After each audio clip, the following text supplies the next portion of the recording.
G'day everybody, Duckville here. Today we're going to watch a PvT from the EU server. It's going to be featuring probably one of my favourite Protoss, if not the favourite Protoss of mine. Starting down in the bottom left hand side, not actually part of a team anymore unfortunately.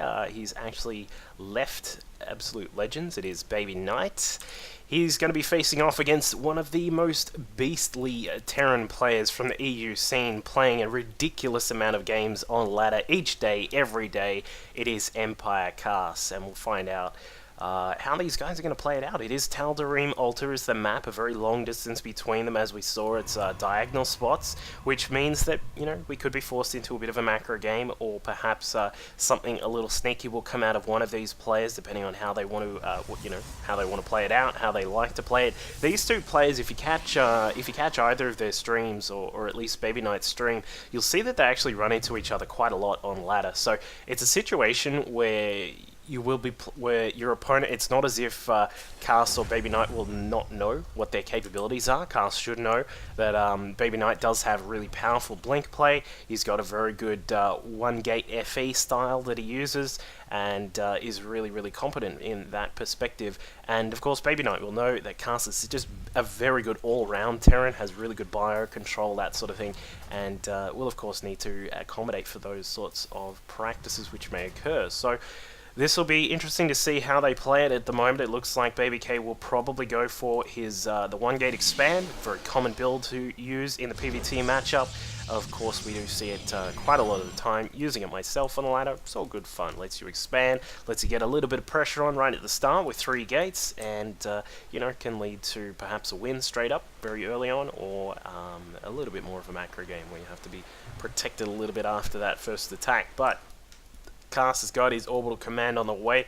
Rax is done rallying out one of the Marines to the natural. We've got a nice amount of SCVs, of course, for him. He's up to 15, very standard at the moment. He's probably going to look, is he going to look to, yeah, he's finally scouting out. That's a little bit of a late scout there from Kas, but it is a big map, so I wonder if he is actually going to find where BabyKnight is. Probe and SCV meet in the middle, and of course BabyKnight will know that this is exactly where Kas is. In fact, wow, he actually gets past the Marine. No micro on that Marine from Kas, so the probe gets through, gets to say hello boys to all of those SCVs, checks the gas and saw that there was only one.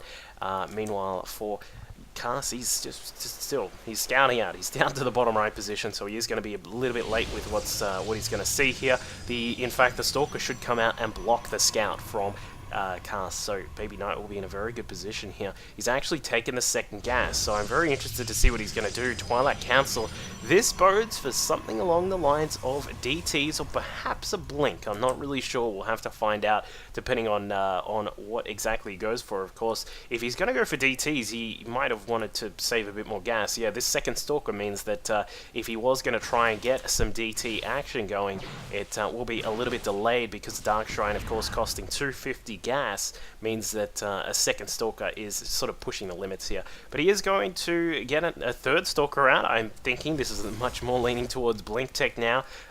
Kas, meanwhile, has gotten out just a quick factory, got a Rax and also a starport building, so just a very solid sort of opening here. We'll be able to get a medevac out, perhaps do a drop or two, and use these Marines to try and defend the front. But of course, Stalkers should be able to take care of Marines, and especially when they have blink. He's researching blink. We'll get to see that very amazing blink that BabyK has. Of course, if you watch the TSL finals, played off against Beastie QT. Beastie, also another fantastic Terran from the EU region, and we really got to see some of BabyKnight's fantastic micro with his Blink Stalkers, so we may get to see some more of that here. Now, the Hellions are the interesting component here of what Kas is doing. It looks like he is going to go for a Hellion drop. He has not taken the second gas, so there's not going to be too many tanks just for the moment. He may put down a tech lab very soon. There is going to be a reactor, a couple more racks. Did he actually see? No, he hasn't actually scanned to see what's going on inside BabyKnight's main base, but there are a couple of stalkers out. There is a medevac that's loaded up a couple of those Hellions. The Marine's going to retreat. They do see 2 of the stalkers, and it looks as if they are going to head back to the bunker. BabyKnight should be able to hit this supply depot. Yes, he can. So he's going to be able to warp in. We've got 4 gateways here, warping in some stalkers across the map. Of course, that fantastic little component of Protoss technology allowing BabyKnight to get in here.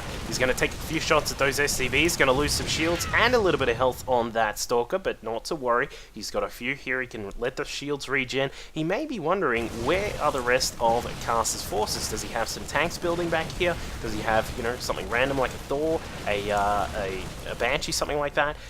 So he may be sort of wondering what's going on, because this is a little fishy that there's just a bunker and a few Marines at the back there, not to mention that Hellion. So we'll have to find out if he's going to be prepared, but we are going to have some blink action going on here. Blinking back the first 2, then the next 2.